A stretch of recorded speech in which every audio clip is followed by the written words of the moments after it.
Boa tarde, boa tarde, boa tarde, meus amigos do Instagram, WhatsApp, Facebook, no meu canal do YouTube. Boa tarde, hoje, dia 12 de maio de 2022. Um prazer falar com todos vocês, o presbítero Zé Maria, desejando uma quinta-feira agradabilíssima para todos vocês. E desde já quero agradecer você que tem acompanhado-me nesse trabalho de influenciador digital, na rede social, no meu canal do YouTube. Você tem se inscrevido ali, se inscreve lá no meu canal, José Maria, isso lá no canal do YouTube, José Maria. Queria que você se inscrevesse ali, clicasse o sininho, isso, compartilhasse, visualizasse e compartilhasse para outras pessoas. Avisa aí para os seus amigos sobre esse vídeo. São mais de 120 vídeos, mensagens impactantes da palavra de Deus. É para a obra de Deus. Aqui o objetivo é ganhar almas para Jesus e trazer o conhecimento da palavra de Deus. Não é escolaridade, não é conhecimento humano, não é capacidade humana, não é teologia, não é escatologia, não é capacidade minha, mas é obra e graça do Espírito Santo. Eu, particularmente, não tenho essa capacidade de trazer esse conhecimento, mas é o Espírito de Deus. O Espírito de Deus está lá em Isaías capítulo 11, versículo 11, 2, que diz que é o Espírito do Senhor, o Espírito Santo. O Espírito de sabedoria, do conhecimento, do temor, de fortaleza. São 7 unção que representa os 7 Espíritos de Deus. A unção, fala de unção, o Espírito do Senhor. Por isso que é o Espírito de fortaleza, do conhecimento, de sabedoria, do temor, de fortaleza de Deus na nossa vida. Eu queria que você compartilhasse esses vídeos, falasse verdadeiramente da palavra de Deus. Vamos pregar a palavra de Deus. Nós estamos vivendo o relógio de Deus, o Kairos de Deus. Vai completar uma semana, quando chegar essa semana da 69ª semana de Daniel, são 70 semanas proféticas, onde haverá a grande tribulação na última semana. E nesse espaço a igreja está pregando a palavra de Deus, e quando a igreja for tirada dessa terra, haverá os 7 anos onde estará o governo do homem do pecado. E eu quero hoje, o meu assunto é Romanos, no capítulo 12. O apóstolo Paulo, ele era um pregador preocupado com o crescimento dos irmãos, onde ele passava e pregava a palavra de Deus. O apóstolo Paulo era um homem dedicado ao evangelho, um homem que tinha um relacionamento profundo, não só com a palavra de Deus, mas com o nosso Deus. O apóstolo Paulo, quanto mais apanhava, mais o Senhor usava. Quanto mais ele passava a luta, a aflição, mais Deus era com ele para dar a vitória. E aqui, Romanos capítulo 12, o apóstolo Paulo está dizendo: rogo-vos, ou seja, estou pedindo, estou implorando, irmãos, pela compaixão de Deus, que apresenteis o quê? O vosso corpo em sacrifício vivo, santo e agradável a Deus, que é o culto racional. Por que o apóstolo Paulo está ajudando essa expressão, apresentar o vosso corpo em sacrifício vivo, santo e agradável a Deus, que é o vosso culto? Porque eles prestavam culto aos demônios. Aqui está falando do povo gentios. Eles, antes de conhecer a palavra de Deus, eles tinham seus rituais, eram idólatras, eram pessoas ignorantes que não tinham conhecimento da palavra de Deus. Então eles apresentavam os corpos deles em sacrifício aos demônios. Faziam rituais, faziam os trabalhos, na verdade, acendiam velas, se curvavam diante de imagens de escultura, idolatria. E agora, o apóstolo Paulo, depois que ele evangelizou os romanos, e aqui uma igreja de Roma, onde muitos irmãos se converteram ao evangelho, o apóstolo Paulo está agora orientando ele, que assim como eles apresentavam os corpos deles aos demônios, agora apresentar o corpo dele, o corpo, a sua vida, em sacrifício vivo, santo e agradável a Deus, que é o culto racional. Você saber que Deus existe, saber que Deus é que te abençoa. Já imaginou? O que é um culto irracional? É uma pessoa que está pedindo uma pessoa que não pode fazer nada por ela, né? Por exemplo, a Igreja Católica, ela canoniza uma pessoa que já existiu e presta um culto de adoração àquela imagem de escultura. Ele faz uma imagem de uma pessoa que já existiu, chamada canonização, né? Faz uma escultura de uma pessoa que já existiu. E ali ela faz um culto de adoração, uma devoção, pede. Aquela pessoa entra como uma intercessora, só que essa pessoa não intercede por ninguém, porque a Bíblia diz que o morto nada sabe. O seu amor, as suas obras, está tudo no esquecimento, porque quem morreu está dormindo, está no sono, e muitos vão ser despertados. Haverá 2 despertamentos. O primeiro despertamento vai ser a primeira ressurreição. E o segundo despertamento vai ser para comparecer ao juízo final. Por isso que a Bíblia diz que está ordenado aos seres humanos morrer uma só vez. Depois disso vem o juízo. Juízos para condenação e também o tribunal de Cristo, juízo, julgar as nossas obras, que é a igreja. Segundo as nossas obras, para recebermos a recompensa do meu trabalho, do seu trabalho. Então, o meu trabalho, o seu trabalho, não é vão no Senhor, não é em vão. Quando você entrega um folheto, você vai no hospital, você dá um aconselhamento de uma pessoa que está passando por dificuldade no seu casamento, uma pessoa que está ali numa depressão, tentando praticar um suicídio, aí você vem com a palavra de Deus e dá ali um aconselhamento bíblico.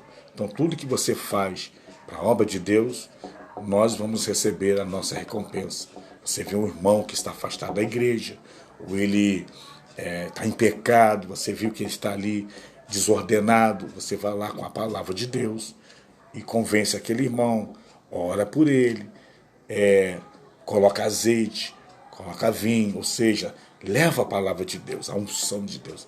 Então, o evangelho é para curar, o evangelho é para fechar ferida, cicatrizar, é o curativo. A Bíblia, o evangelho ele é o curativo, é o remédio que a humanidade está precisando para ver a cura espiritual, né? O povo está doente. Uma doença maior hoje é a doença espiritual. É a pessoa que está afastada, sem relacionamento com Deus. O apóstolo Paulo agora está ensinando os romanos a apresentar o seu corpo em sacrifício vivo, santo e agradável a Deus, que é o culto racional, a forma de adoração. Você, quando está na igreja, louvando a Deus, é um culto racional. Você sabe que o Espírito Santo está ali. Sabe que é a presença do Pai, do Filho e do Espírito Santo, porque eles são onipresentes. Deus está no céu, no trono, e ao mesmo tempo está no planeta Terra, visitando a sua igreja, está ali juntos. E quem administra a igreja, quem opera a maravilha, quem dá alegria, quem renova, quem faz nos chorar, quem nos aproxima mais e mais de Deus, quem nos traz a conscientização que precisamos melhorar é o Espírito Santo. Você, quando está adorando a Deus, está se aquebrantando, pode ser o homem mais vil pecador, pode ser aquele homem mais coração de pedra, linguagem de figura, a pessoa dura, incrédula, mas quando o Espírito de Deus, ele entra na vida da pessoa, ele transforma. O Espírito Santo, ele acalma você. acalma o valentão, acalma o matador, acalma o estuprador, acalma o homem mais violento. O Espírito Santo faz ele ficar manso. O Espírito de Deus, para mudar a vida da pessoa, precisa entrar na vida da pessoa. Se o Espírito de Deus não entrar na vida do ser humano, ele é a mesma pessoa, criatura. Em 1986, eu deixei de ser criatura e passei a ser filho de Deus, porque eu fui gerado pelo Espírito Santo. Você, quando aceita Jesus, o Espírito de Deus entra no processo de novo nascimento na sua vida. Você começa a ler a Bíblia, você começa a estudar a palavra de Deus, você começa a ser discipulado, ensinado. O próprio Espírito de Deus começa a te convencer. É o processo de santificação. As vestes velhas, ou seja, as suas atitudes, aquilo que você fazia de errado. Você era um mentiroso, era um fofoqueiro, você era um idólatra, era um feiticeiro, era um adúltero, era um sem vergonha. E hoje você é nova criatura.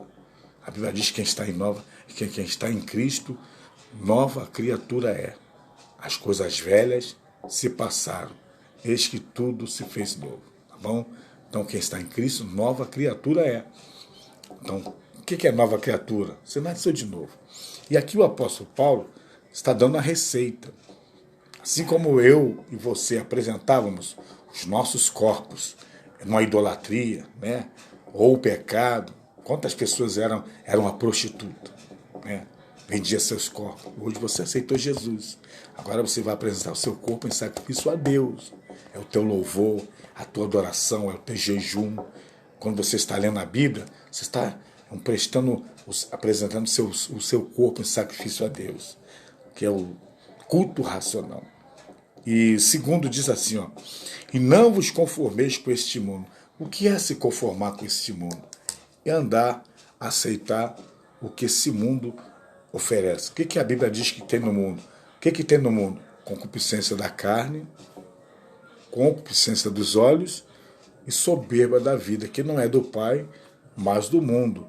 E a Bíblia diz que o mundo passa e as suas concupiscências, mas aqueles que fazem a vontade de Deus permanecem para sempre. Então, não se conformar com esse mundo é você não andar conforme o mundo anda. Agora você é uma nova criatura, não é verdade? O que é se conformar com o mundo? Aquele que mentia, não mente mais, não é verdade? Aquele que falava palavrão, palavra torpe, não fala mais. Aquele que usava a palavra de maledicência, acabou. Aquele que adulterava, traía a esposa, não trai mais. Aquele que era solteiro e praticava fornicação, acabou. Você não pode agora se conformar com esse mundo. Aquele que se embriagava, aquele que se drogava, aquela pessoa que era um bagunceiro, andava na roda dos escarnecedores, não é verdade? Aquele que seguia conselho de ímpio. Agora seu prazer é na lei do Senhor, na palavra. E nela você medita dia e noite, para você ser comparado a uma árvore plantada junto a ribeiro de água. Quando é linguagem de figura, quando você é uma pessoa abençoada. Quando fala ribeiro de água, aquela folhagem verde, fala da palavra. Ser um crente de vigor, viçoso, um crente contente, alegre, para frente, cheio de fé, cheio do Espírito Santo. E aqui, não se conformar com esse mundo, mas transformai-vos pela renovação do vosso entendimento. Fala de o que é renovação do seu entendimento, da sua mente. Agora a sua mente é ocupada com o quê? Com as coisas de Deus. E a Bíblia diz que nós temos o quê? A mente de Cristo. É o Espírito Santo. O Espírito Santo é a mente de Cristo. Por quê? É a mente que pensa como Cristo. Porque o Espírito Santo, ele é Deus. Então, quando fala que nós temos a mente de Cristo, é através do Espírito Santo, porque ele é Deus. Por isso que nós temos que pensar nas coisas que são de cima. Quem é de baixo só pensa nas coisas de baixo. Por exemplo, a criatura, ela se alimenta de quê? De pó. O que é pó? Pó é coisas que vêm da terra, o alimento. Nós se alimentamos para alimentar a nossa carne, nós somos pó. Então quem é de baixo Só busca as coisas que estão de baixo, as coisas que é terrena, as coisas que passam, as coisas que perecem. E agora, como você agora é nova criatura, você tem que pensar nas coisas que estão de cima. E não se conformar com esse mundo, hein? Mas transformar esse mundo pela renovação do seu entendimento. O que é a renovação do seu entendimento? Você agora é nova criatura. Não é você que vai dizer que mudou. As pessoas vão notarem em você uma mudança. Já imaginou? Uma pessoa chamar você de fofoqueiro, mentiroso? Você não está com a mente renovada. Falar que você é um caloteiro, não paga ninguém? Na verdade? Você viver na prática do pecado escondido? Não, você não tem a mente de Cristo. Aquele que vive com pecado em oculto não tem a mente de Cristo. Você está se enganando a si próprio. Você que fala mal do seu irmão. Não. Quem tem a mente de Cristo não tem tempo de falar mal do seu irmão, criticar seu irmão, desejar o mal, querer usurpar, querer ocupar o lugar do seu irmão. Não. A Bíblia diz que nós temos que levar cargas um dos outros. O que é levar a carga um dos outros? Um ajudar o outro. Aquele que é instruído, instruir aquele que precisa de instrução. Não tem ninguém maior no reino de Deus. O maior é Deus. Nós somos dependentes do Espírito Santo. É o Espírito Santo que nos capacita. Para com esse negócio. Dizer que é melhor, que é mais usado, tem mais poder. Quem tem poder é Deus. Se Deus tirar a unção da nossa vida, se o Espírito Santo não for mais conosco, vê Sansão. Sansão era um homem que, quando o Espírito Santo apoderava dele, ele enfrentava exército. O exército filisteu tinha medo de Sansão, não pelo que Sansão era, mas porque o Espírito de Deus, quando apoderava na vida de Sansão, era um homem com poder sobrenatural. Os três príncipes do filisteu ficavam desesperados. Queria saber em que consistia a força de Sansão. Era o poder de Deus. Enquanto Sansão estava na vigilância, com seu segredo, que não podia contar que ele era nazireu de Deus, cortar seus cabelos, o Espírito de Deus estava na vida dele. Quando ele pecou contra Deus, o mistério que ele tinha, ele revelou, o Espírito de Deus se afastou dele, porque foi cortado uma aliança. Ele já nasceu com aliança, um compromisso com Deus. O segredo de Deus era aquela aliança que ele tinha com Deus. Enquanto não fosse quebrado aquela aliança, Deus estaria com ele. Quando aquela aliança foi quebrada, Sansão virou um homem comum. Os soldados filisteus pegaram ele e diz a Bíblia que Sansão ficou cego. Arrancaram os olhos de Sansão. Sansão ficou cego. Sansão ele foi humilhado. Botaram ele na moedora e Sansão passava ali como escravo, empurrando aquela moedora. Então o pecado, enquanto você está na presença de Deus, o pecado não tem força na sua vida. O diabo só tem força na nossa vida quando ele consegue fazer-nos pecar. Você só tem força, só tem graça quando você está na presença de Deus e alinhado com a palavra e em comunhão com Deus. Se você perder o seu contato com Deus, o diabo ele escraviza você.